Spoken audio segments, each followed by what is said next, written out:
Ասում են պտուղը ծառից հեռու չի ընկնում, այս ասացվածքը շատ բնորոշ է մեր այսօրվա հյուրին, քանի որ տաղանդավոր հոր, տաղանդավոր զավակ Սուրեն Շահվերդյանն է այսօր մեր տաղավարում։ Բարև ձեզ Սուրեն։ Բարև ձեզ, Շնորհակալ եմ, որ այստեղ եք։ շնորհակալ եմ, որ հրավիրել եք, շնորհակալ եմ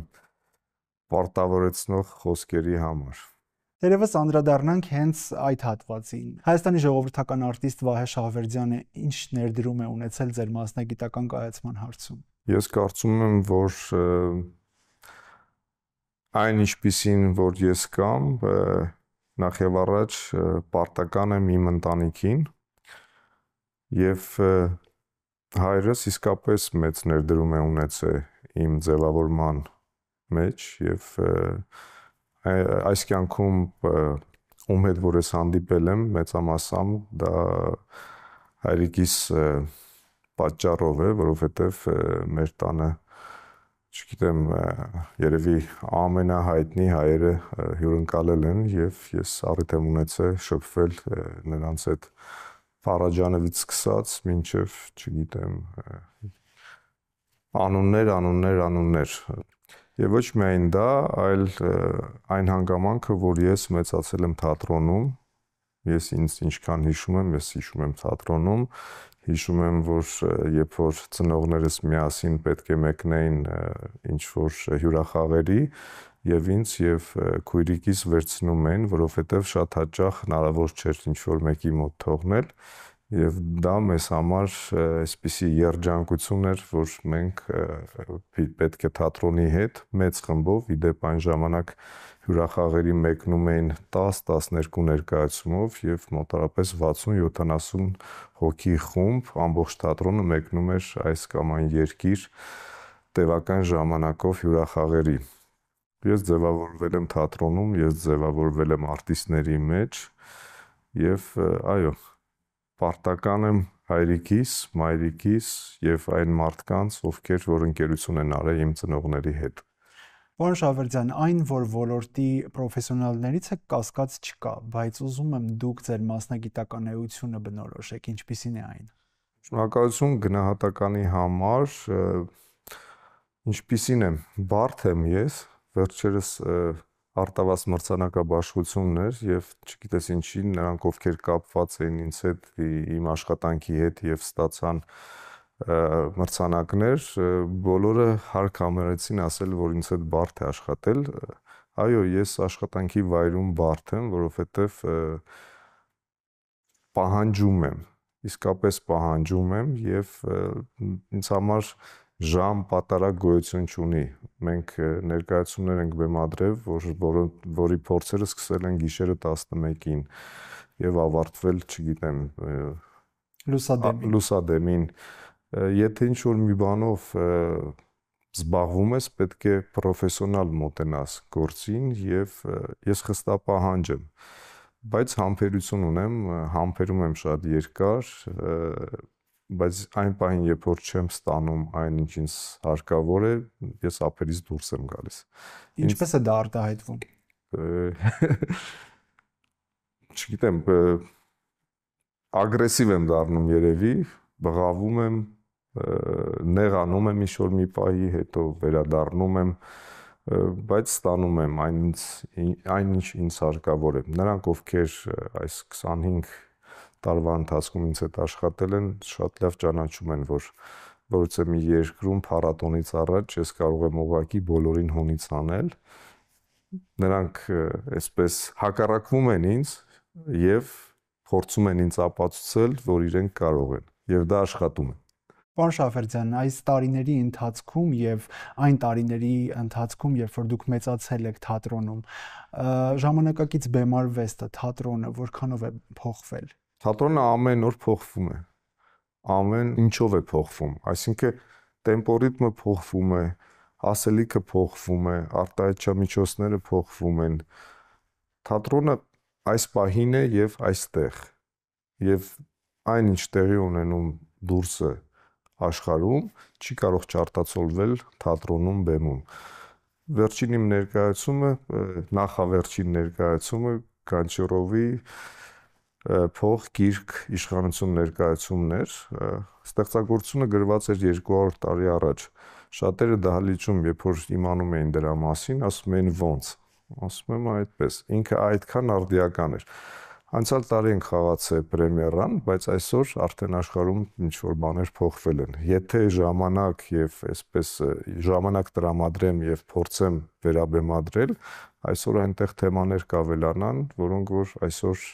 արդիական են էլ ավելի, քան այն ժամանակ, երբ որ բեմադրում էի։ Հիմա ես աշխատում եմ երևի ամենահանճարեղ ստեղծագործության վրա, Շեքսպիրի Համլետի վրա, իդեպ Համլետ չկոչվելու ներկայացումը, Փսիխոպատ ենք անվանում այս ներկայացումը, ըստ Շեքսպիրի Համլետի համանուն պիեսի վրա ինսցենիրովկա է արվում, եւ այնքան ժամանակակից է եւ այնպիսի հարցերի մասին ենք խոսում եւ բարձրաձայնում, որ այնտեղ Շեքսպիրը երևի շուռ է գալիս, ասում է, ինչ եք անում, բայց ես կարծում եմ, որ այսօր բեմադրել պետք է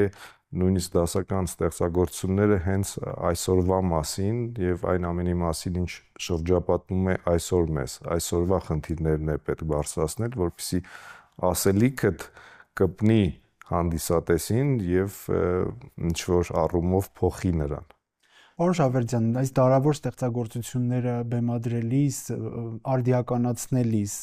սրանք մարտահրավերներ են բեմադրիչի համար եւ առհասարակ այսօր ինչ մարտահրավերներ կան բեմադրիչների առաջ։ Մեր շուրջը այնպիսի իրադարձություններ են տեղի ունենում, որ մարտահրավերներ չի կարող չլինել, բայց ինչի համար ենք բեմադրում։ Ենթադրենք, հա, ինչ որ պիեսի հիման վրա եք բեմադրություն արվում կամ ինչ որ պիես ենք բեմադրում, շատ այսպես այսօր նույնիսկ կարող ես, հա, հեռախոսիդ հանձնարարել, ինքը քեզ համար կարդա այդ պիեսը, ոչ թե դու ընթերցես, այլ ինքը ընթերցի քեզ համար բարձրաձայն։ Հետաքրքիր է, թե դու ինչպես ես դա տեսնում, քո մոտ ինչ ասելիք կա եւ ինչ ես ուզում դրանով ասել, ինչպես ես ուզում մարդու ներաշխարհը փոխել, ազդեցություն ունենալ մարդու վրա։ Թատրոնը դրանով է հետաքրքիր եւ առավելություն ունի ֆիլմարվեստի եւ, չգիտեմ, մյուս ժանրերի մեջ, որովհետեւ ինքը այս պահին այստեղ է եւ յուրաքանչյուր պահի դու կարող ես արդիականացնել, յուրաքանչյուր պահի կարող ես փոփոխության ենթարկել։ Եթե արդիականացումը թողնենք մի կողմ, ձեր որ ներկայացումը նորից կվերաբեմադրեիք։ Շնորհակալություն հարցի համար։ Ես վերջերս մտածում եմ վերաբեմադրել իմ Փսիխոս 448 ներկայացումը, որովհետև կարելի ասել դա այսպես իմ որպես ռեժիսորի, որպես ստեղծագործողի առիթ դարձավ այդ ներկայացումը, որ ինձ ճանաչեցին։ Ներկայացումը կանչվեց Չեխովյան փառատոնին միջազգային եւ այնտեղից արդեն ուրիշ երկրների պրոդյուսերներ, թատրոնի ղեկավարներ տեսնելով այդ ստեղծագործությունը սկսեցին ինձ հրավիրել այս կամ այն երկիր բեմադրություն անելու կամ այդ ներկայացումով հանդես գալու մյուս փառատոներում։ Հիմա շատ հետաքրքիր է, որ տարիներ անց մեզ հրավիրել է նույն Չեխովյան փառատոնը, այս տարի մենք ամռանը պիտի հանդես գանք փոխգիրք իշխանություն ներկայացումով Մոսկվայում, Վորոնեժում եւ Եկատերինբուրգում։ Դա ինձ համար շատ պարտավորեցնող եւ կարեւոր իրադարձություն է եւ թատրոնի համար առավել եւս։ Դա մի փառատոն է, որը համարվում է աշխարհում լավագույններից եւ ամենամեծերից մեկը, այնտեղ լինելու է երևի թե ամբողջ աշխարհի այսպես թատերական բոմոնդը։ Սա քննություն է եւ սա իսկապես մեծ գնահատական է մեր թատրոնի համար, այնտեղ ելույթ ունենալ եւ հետաքրքիր է, որ ոչ տարիներ առաջ, երբ որ ես իմ ներկայացումով էի, այնտեղ մեկ անգամ խաղացի, եթե չեմ սխալվում, միգուցե 2։ Այս անգամ մենք 7 անգամ պիտի ներկայացնենք ներկայացումը։ Դա մեր երկրի համար, մեր թատրոնի համար շատ մեծ ձեռքբերում է։ Ձեր բազմամյա թատերական փորձին զուգահեռ դուք նաև կադրում եք աշխատել, հեռուստատեսության հետ եք անընդհատ առնչվել։ Ոնց եք համատեղում այս երկու իրարից տարբեր, բայց միաժամանակ նաև իրար շատ նման ոլորտները։ Համատեղում եմ եւ համատեղում էի ժամանակին, հիմա արդեն որոշ ժամանակ հեռուստատեսությունում ես չկամ, բայց դարակումս նախագծեր կան, որոնք կյանքի կկոչեմ։ Հիմա մի փոքր զբաղված եմ մոտակա պրեմիերաներով, բայց ասեմ, մեկը մյուսին շատ օգնում եւ լրացնում է։ Եվ հեռուստատեսությունը թատրոնին է օգնում եւ հակառակը իմ կրթությունը ռեժիսորական օգնում է լինել եթերում հետաքրքիր։ Շատ շատերը վերջին իմ եթերներից ասում են, փաստորեն Սուրեն Շավերդյանը բոլորովին այլ կերպար էր, քան մենք իրեն ճանաչում ենք հաղորդումների եթերից։ Վերադառնանք թատերարվեստ։ Այո, ինձ համար ավելի հոգեհարազատ է եւ սրտից մոտ է թատրոնը։ Շատ բարի։ Ձեր բեմադրած ներկայացումներում շատ խորքային հոգեբանական վերլուծություններ կան կերպարների։ Ոնց եք ընտրում կերպարները, ոնց եք անցկացնում քասթինգը եւ ոնց եք այդ հոգեբանական վերլուծության միջով անցկացնում արտիստին։ Բարդ հարց եք տալիս, որովհետեւ սրա մասին կարելի է ժամերով խոսել, ես փորձեմ շատ կարճ պատասխանել։ Նախ եւ առաջ մեր մասնագիտությունը, ռեժիսորի մասնագիտությունը հենց մարդն է, ուսումնասիրել մարդուն։ Ես շատ լավ տիրապետում եմ դրան, հատկապես երբ որ ճամփորդում եմ,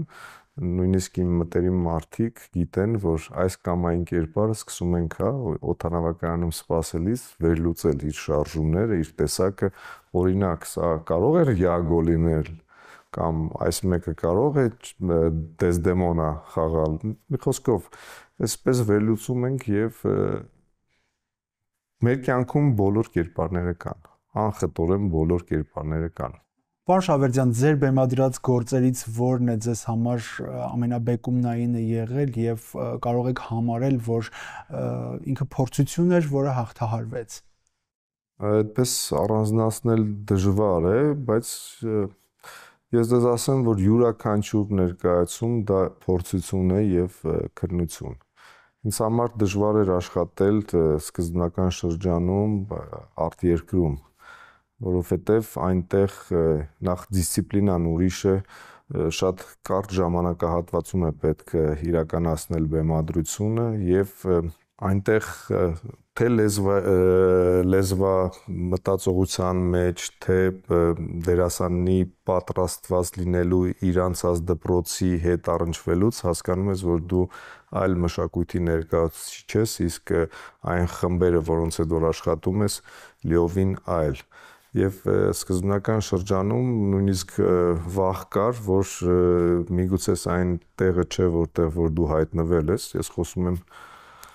արդեն 15 տարի մոտարապես առաջ իմ առաջին ներկայացումը բեմադրելու մասին արտերկրում, բայց ինքը իր շատ ավելի լավ կողմերներ ունի այդ բարդության հետ միաժամանակ դու ինքդ դառնում ես ել ավելի պրոֆեսիոնալ եւ հասկանում ես թե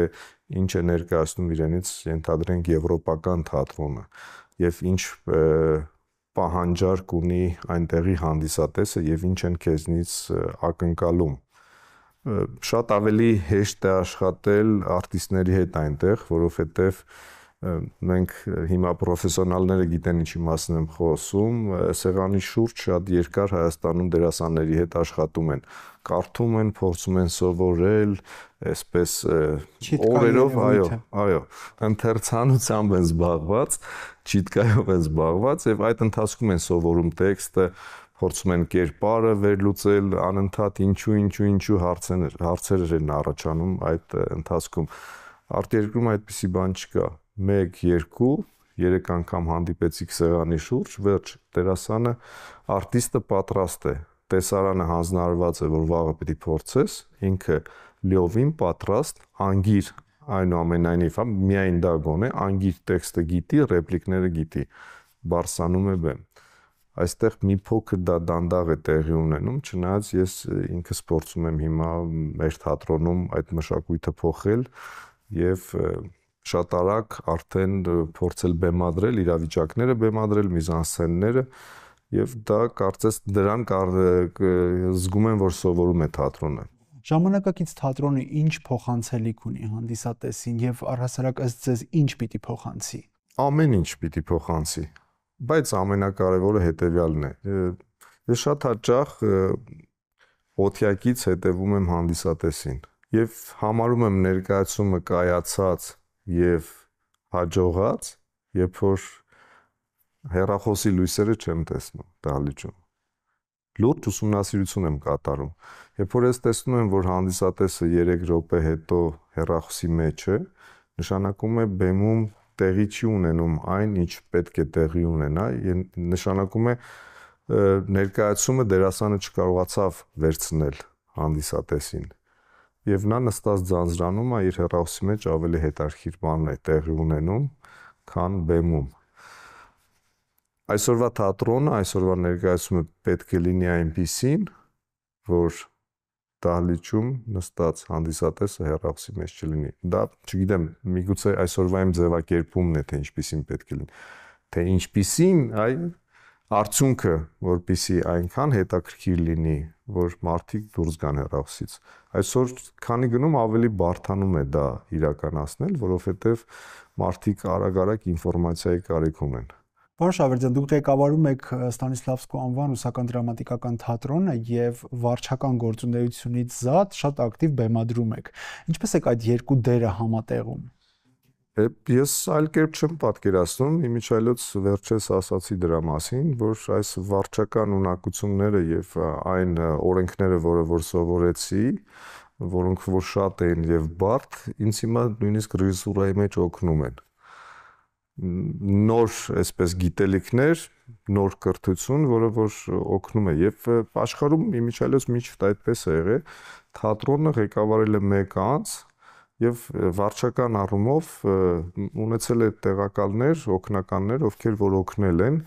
թատրոնը համենայն դեպս այն թատրոնը, որտեղ որ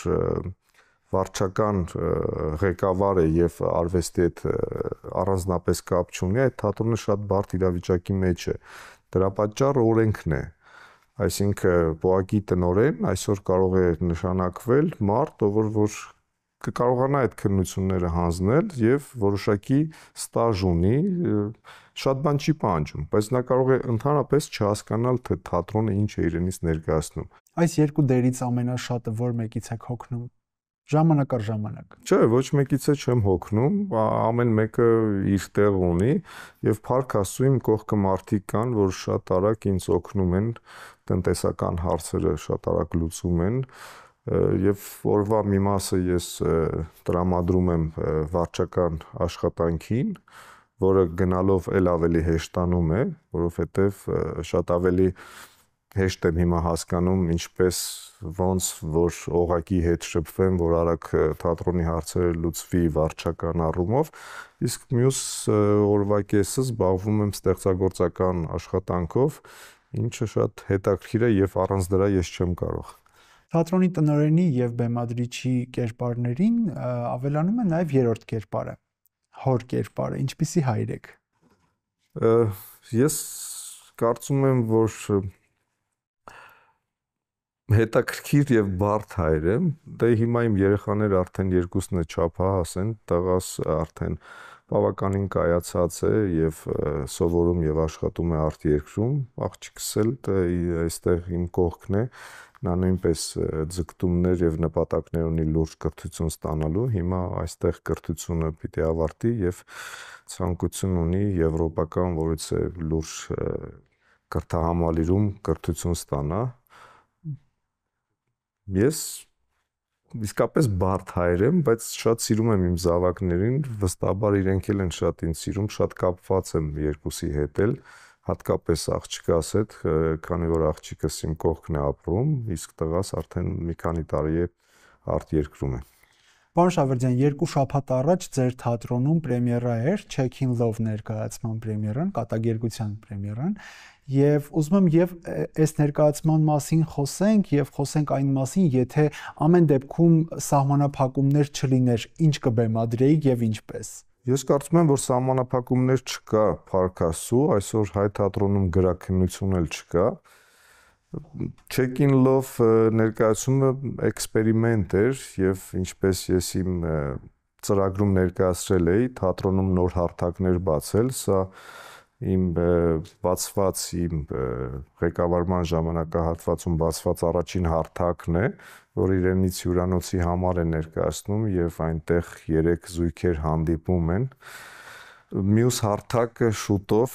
այս ներկայացումը նպաստեց նրան, որ ես կարողացա այսպես համաձայնություն ստանալ մշակույթի նախարարի հետ քննարկումներից հետո, որ երկրորդ հարթակը պիտի բացենք, դա արդեն 150 հոգու համար է նախատեսված այդ հարթակը, գումար կտրամադրենից հենց հիմա մենք աշխատում ենք նախագծի վրա։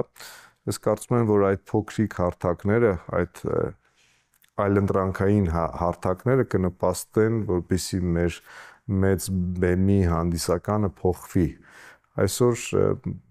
երիտասարդների պահանջարկը հենց այդպիսին է, ինչ որ արթհաուսային, պատվալային տեղեր, ինչ որ յուրօրինակ, օրինակ հաջողեց այն թատրոնը, որը որ տանիքում է աշխատում, կեցեն երիտասարդները։ Ես նույնպես փորձում եմ մեր այդ մեծ տարածքում, մեծ շենքում ակադեմիական վիճակից դուրս գուցե։ Այո, յուրաքանչյուր հարթակ օգտագործել յուրովի եւ դրանով իսկ հետաքրքրել մեր այսօրվա երիտասարդներին։ Թերևս վերջում մի անձնական հարց, որը ինչու անձնական, որովհետեւ թատրոնը ձեր կյանքն է, ոնց հասկացա։ Եթե թատրոնը մի օր լքի ձեզ, ինչը կլցնի դրա տեղը Սուրեն Շահվերդյանի կյանքում։ Չէ, Սուրեն Շահվերդյանի կյանքում Սուրեն Շահվերդյանը կարող է թատրոնը դժվար լքի ինձ։ Ես կարծում եմ, որ գիտեք ինչ,